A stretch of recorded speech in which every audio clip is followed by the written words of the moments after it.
Hey guys, स्वागत है आपका एसोसिएट टीवी यूट्यूब चैनल पर और मैं हूं आपका होस्ट एंड दोस्त डीएसके।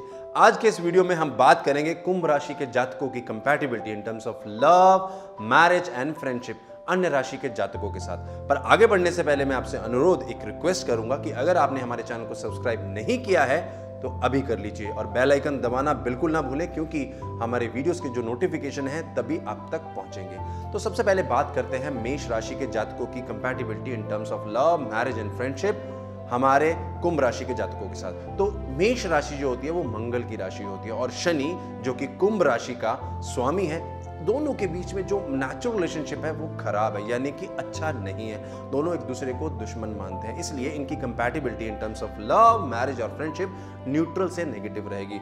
बट अगर इनके केस में दोष ज्यादा बनते हैं तो ये बद से बदतर हो जाएगी सिचुएशन। सेकंड जो राशि आती है वो आती है वीनस यानी कि शुक्र की, और शनि बहुत ही अच्छा दोस्त मानता है शुक्र को, यानी कि ये जो कंपैटिबिलिटी है वो न्यूट्रल से पॉजिटिव रहेगी। और अगर ये इस दौरान, इस कंपैटिबिलिटी के दौरान अगर योग ज्यादा है तो आपकी ये जो कंपैटिबिलिटी है वो बहुत ज्यादा अच्छी हो जाती है। तीसरी जो राशि आती है वो आती है बुध की, मिथुन राशि, और शनि बुध का बहुत ही अच्छा दोस्त है, तो कह सकते हैं आप ये कंपैटिबिलिटी भी न्यूट्रल से पॉजिटिव साइड पे रहती है।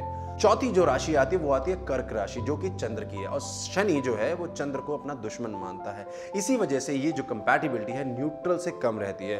और इसी केस में अगर चंद्र आपका नीच का है या किसी एनिमी साइंस यानी कि शत्रु की राशि में है तो भी आपकी जो कंपैटिबिलिटी है नेगेटिव से नीचे ही जाएगी, यानी कि बद से बदतर हो जाएगी।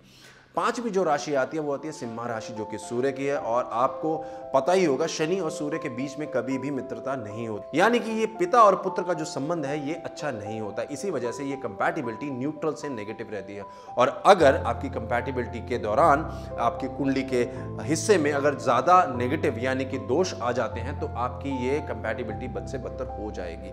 छठी जो राशि आती है वो आती है बुध की, और जैसा कि मैंने मिथुन राशि में बताया, शनि बुध को अपना अच्छा दोस्त मानता है, इस वजह से ये कंपैटिबिलिटी न्यूट्रल से ऊपर जाती है। सातवीं जो राशि आती है वो आती है तुला की, जो कि शुक्र की राशि है, और जैसा कि मैंने वृषभ राशि में बताया कि ये दोनों बहुत ही अच्छे दोस्त हैं, तो आपकी जो कंपैटिबिलिटी है वो पॉजिटिव एंड पे रहती है। और अगर आपका वीनस यानी कि शुक्र कोई योग बनाता है तो ये बहुत ही अच्छी बन जाती है, क्योंकि तुला जो होता है वो काल पुरुष कुंडली में सप्तम भाव का मालिक है, जो कि शादी या रिलेशनशिप का एक सिग्निफिकेंस दिखाता है।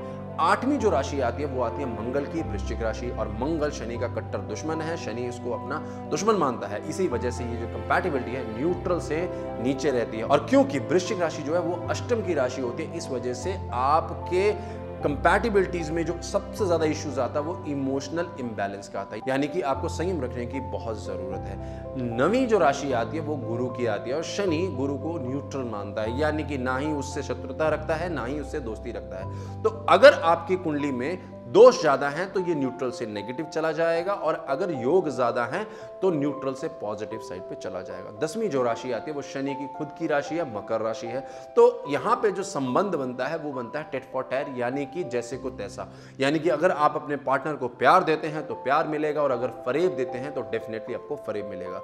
11वीं जो राशि है वो कुंभ राशि, खुद की राशि है शनि की, यहाँ पे भी टेट फॉर टैट यानी कि मकर राशि की तरह ही आपको रिजल्ट मिलेगा।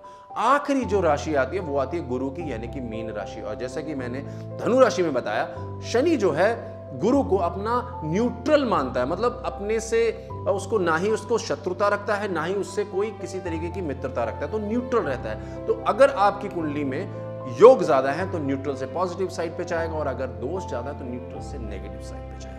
तो ये था मेरा वीडियो जिसमें कि मैंने बताया आपको कुंभ राशि के जातकों की compatibility in terms of love, marriage और फ्रेंडशिप कैसी रहेगी अन्य राशि के जातकों के साथ। हालांकि मैं इसमें आपको चीज बताना चाहता हूं कि शनि एक बहुत ही ज्यादा रूखा प्लैनेट है, यानी कि आपको कंपैटिबिलिटी अच्छी बनाने के लिए शनि को थोड़ा सा मोल्ड करना पड़ेगा, यानी कि आपको प्यार, स्वभाव और ऐसी चीजें डालनी होंगी जो कि शनि की नजरिए से बहुत परे है, जैसे प्यार हो गया, केयर होगा, इमोशंस जो कि स्टेबल करना, ये सब चीजें अपनी रिलेशनशिप में डालनी पड़ेगी, और देखिएगा आपका जो रिलेशनशिप है काफी अच्छा हो जाएगा। इसके साथ साथ मैं आपसे फिर से अनुरोध करूंगा कि अगर आपने हमारे चैनल को सब्सक्राइब नहीं किया है तो कर लीजिए, बेल आइकन जरूर दबा दीजिए, और अगर आपको ये मेरा वीडियो पसंद आया शेयर करना बिल्कुल ना भूलें। अगर कोई डाउट है तो कमेंट करें।